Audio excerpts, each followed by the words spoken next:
미국 천연가스 강세의 이유를 꼽자면 대부분 지역에서 기록적인 늦더위가 발생하여 전력 소모가 높아졌고 당분간 무더위가 지속될 것으로 보이기 때문입니다. 8월 말에 강타한 허리케인 아이다와 이달 초에 상륙한 허리케인 니콜라스 등으로 천연가스 공급 감소도 한몫을 했습니다. 석유 시추 장치가 1년 전에 183개에서 저번 주에 421개로 130% 증가한 데 비해 천연가스 시추 장치는 75개에서 99개로 32% 정도 늘었습니다. 거기에 난방 수요가 급증하는 겨울 전에 가스 공급 및 재고 확보 위기와 유럽과 아시아 그리고 남아메리카의 LNG 수요 급증으로 미국 수출 물량이 사상 최대치를 기록한 것이 주 요인입니다. 표에서 보시는 것처럼 올 2월 미국을 덮친 한파로 수출이 마비된 기간을 제외하고는 전 세계 LNG 대란에 힘입어 미국에 있는 6개의 LNG 수출 터미널은 몇 달째 풀로 가동 중에 있습니다. 특히 단연간의 천연가스 가격 하락과 작년 코로나 팬데믹 사태 이후 전 세계 LNG 수출 프로젝트가 지연되거나 취소되었으며 올겨울 추운 날씨 예상과 함께 난방 수요로 인한 가스 부족 사태에 대한 우려가 커지면서 전 세계 천연가스 가격은 치솟고 있습니다. 이런 걸 보면 작년 여름 코브 포인트 LNG 수출 터미널을 소유한 도미니언 에너지에 투자한 워런 버핏은 미래를 미리 내다보는 투자자라는 생각이 듭니다. 참고로 현재 버핏의 투자회사인 벅셔 해서웨이가 코브 포인트 LNG를 직접 운영 중에 있으며 최근 3주간의 유지보수 작업에 들어간 상태입니다. 유럽과 아시아 가격보다 미국 헨리 허브 기준 가격이 5분의 1도 안 되다 보니 현재 진행 중인 몇몇 LNG 프로젝트에 관심이 쏠리면서 진행이 가속화되지 않을까 하는 기대감이 커지고 있습니다. 쉐니어 에너지와 텔루라인, 분위기가 이렇다 보니 북미의 12개가 넘는 LNG 프로젝트들이 새로운 공급 계약을 노리고 있지만 구매자들은 LNG 공급 가격이나 계약 기간에 대해 좀 더 유연한 조건을 원하고 있으며 인플레이션으로 치솟은 프로젝트 비용을 낮추라는 압력도 있다 보니 실제 계약이 이루어진 건 쉐니어 에너지와 텔루라인 등 아주 일부 프로젝트뿐입니다. 여기에 온실가스 배출 문제도 가로막고 있어서인지 벌써 4분기를 지나가는 와중에도 올해 최종 투자 결정을 받은 새 프로젝트는 하나도 없는 상황입니다. 아무래도 아직 코로나가 잡힌 것도 아니고 시장이 완전히 회복한 상태도 아니라서 불확실성이 큰 것도 주요 원인입니다. 이번 여름 캐나다 최대 천연가스 생산업체인 TOU와 15년 공급 계약을 체결했던 쉐니어 에너지는 2022년에 최대 7개의 LNG 트레인을 포함한 스테이지 3 확장에 최종 투자 결정을 할 예정인데 추가로 약 400만 톤의 LNG 공급 계약이 필요한 상황입니다. 참고로 LNG 트레인은 LNG 플랜트의 액화 및 정화 시설을 말하며 각 공장은 천연가스를 액화 천연가스로 변환시키는 하나 이상의 트레인으로 구성됩니다. 쉐니어 에너지는 전 세계적으로 두 번째로 큰 LNG 운영업체이자 미국에서 가장 큰 LNG 생산업체인데 점점 증가하는 환경 요구를 충족시키기 위해 2022년부터 생산 유정에서 배송 지점까지 각 화물에 대한 온실가스 배출량 데이터를 고객에게 제공할 계획입니다. 참고로 로열 더치 쉘의 주도로 건설 중인 캐나다 서부 LNG 수출 터미널이 완성되기 전까지 미국을 제외한 캐나다 천연가스의 수출이 불가능하기 때문에 TOU는 쉐니어 에너지와 장기 계약을 통해 국제 LNG 시장에 도달할 방법을 모색하고 있습니다. 텔루리아는 지난 8월 프로젝트의 첫 번째 단계를 커버할 수 있는 3개 회사와 총 900만 톤의 공급 계약을 체결한 후 루이지애나에 제한된 드리프트우드 LNG 수출 터미널 자금 조달을 위해 은행과 논의 중입니다. 아마도 내년 1분기에 12빌리언 달러 규모의 프로젝트에 대한 최종 투자 결정이 이루어질 것으로 예상됩니다. 텔루리안 같은 경우 프로젝트 비용이 많이 증가했고 올해 6월에 시작하기로 했던 계획이 내년으로 미뤄지면서 자금 조달을 위해 공급 계약을 담보로 은행으로부터 돈을 빌리려는 전략이 성공할 것인지 혹은 대규모 유상증자를 할 수도 있기 때문에 지켜봐야겠습니다. 또한 올해 말까지 CEO의 말처럼 헤인즈빌의 본인 천연가스 유전 생산량을 극적으로 늘릴 수 있을지도 관심사입니다. 벤처 글로벌 LNG와 엑손모빌. 현재 건설 중인 미국 LNG 수출 터미널은 2개인데 하나는 벤처 글로벌 LNG가 루이지애나에 건설 중인 캘커슈 패스 터미널 사업이고 다른 하나는 카타르와 엑손모빌이 지분을 각각 7대3으로 가지고 텍사스 폴트 아서에 건설 중인 골든 패스 LNG 터미널 사업입니다. 캘커슈 패스터미널은 내년에 전체 가동으로 미국의 7번째 주요 LNG 수출 터미널이 될 예정인데 현재 원래 계획보다 1년 이른 올해 말에 첫 번째 LNG 수출을 진행할 수도 있는 부분 가동 계획을 연방 규제기관에 알린 상태입니다. 반면 골든 패스터미널은 총 3개의 LNG 트레인 중 첫 번째가 2024년에 작동을 시작할 예정입니다. 참고로 벤처글로벌 LNG는 캘커슈 패스 외에도 루이지애나의 플래크마인즈 LNG 수출 시설을 포함한 다른 사업도 진행 중인데 아직 최종 투자 결정은 내려지지 않은 상황입니다. 샘프라 에너지, SRE는 투자금 마련을 이유로 텍사스의 건설 계획이었던 포트 아서 LNG 터미널 프로젝트의 최종 투자 승인을 뒤로 미루고 루이지애나의 카메론 LNG 터미널의 확장 공사와 2024년 완공 목표인 멕시코 서부 해안의 $2빌리언 규모의 에너지아 코스타 아줄 터미널 프로젝트에 집중할 것이라고 말했습니다. 포트 아서 LNG 프로젝트가 지연되면서 기존 연간 200만 톤 규모의 LNG 구매 계약을 체결했던 폴란드 국영 석유 회사는 계약을 취소하고 현재 건설이 진행 중인 벤처 글로벌 터미널과 똑같은 계약을 맺었습니다. 넥스트 디케이드와 엑셀론, 워싱턴 DC 항소법원은 리오그란데 LNG 수출 프로젝트와 텍사스 LNG 수출 프로젝트에 대한 연방에너지규제위원회의 기후 및 환경 검토는 문제가 있다고 판결했습니다. 하지만 아직 해결 가능성이 있다는 이유로 프로젝트 승인 명령을 파기하지는 않았습니다. 참고로 엑셀론이 추진했던 안노바 LNG 프로젝트는 같은 이유로 폐기되었습니다. 프랑스 정부가 온실가스 배출을 빌미로 자국 기업 앵기에게 넥스트와의 계약을 허가하지 않으면서 둘 사이의 장기 거래 협상은 결렬되었고 현재 넥스트는 로열 더치쉘과의 장기 계약만 남아있는 상태입니다. 덕분에 넥스트는 지난 몇 달 동안 탄소 포집 및 저장 프로젝트를 포함하여 리오그란데 시설의 배출량을 줄이는 방법을 연구하고 있습니다. 천연가스는 석유보다 이산화탄소 배출이 적지만 메탄 배출이 매우 높은데 환경에는 이산화탄소보다 메탄이 더 좋지 못하다는 연구 결과가 있습니다. 천연가스 파이프라인, 위와 같이 LNG 수출 시설을 급격히 확장하려는 움직임에 힘입어 2026년까지 미국 천연가스는 송유관 건설의 상당 부분을 주도할 것입니다.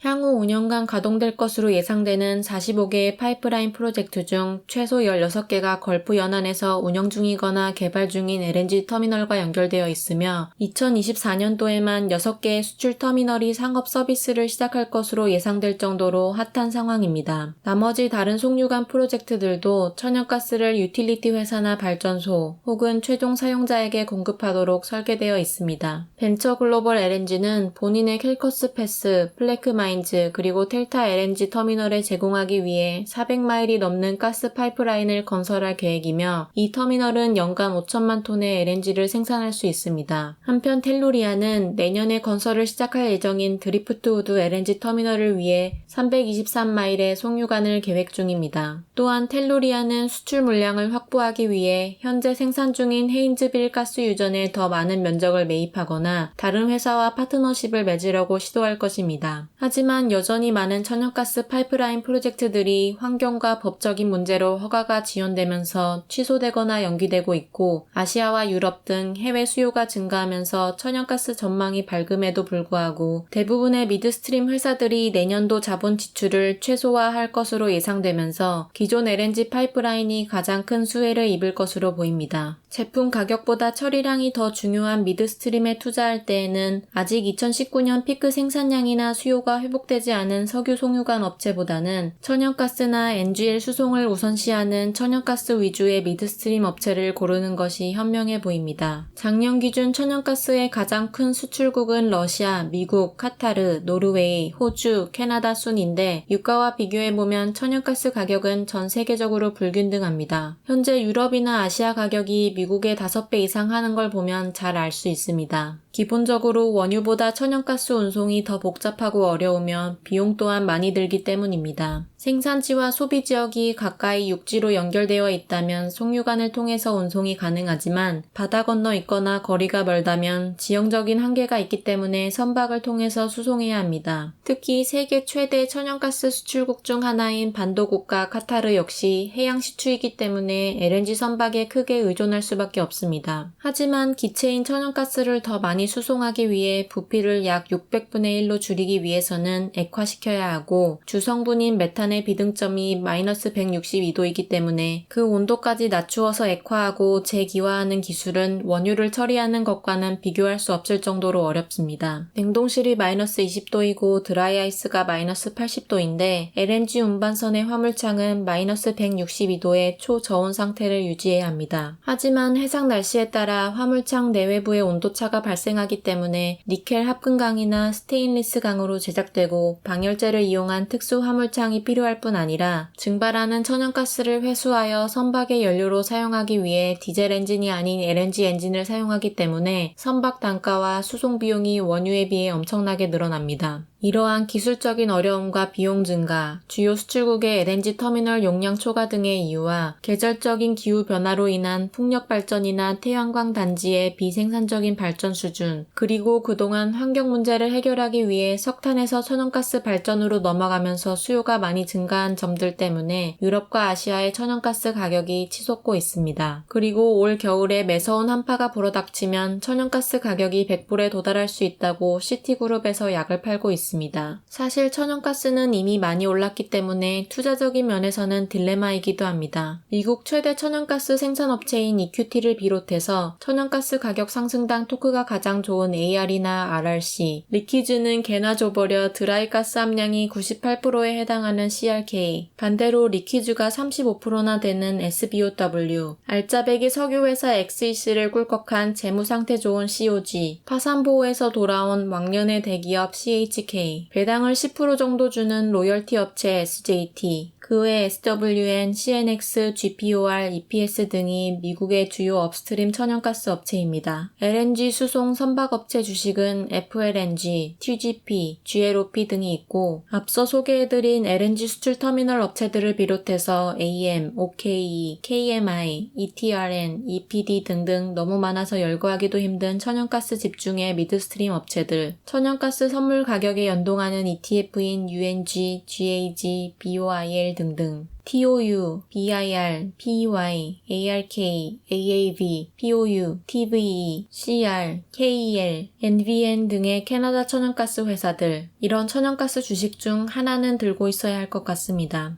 오케이, 거기까지.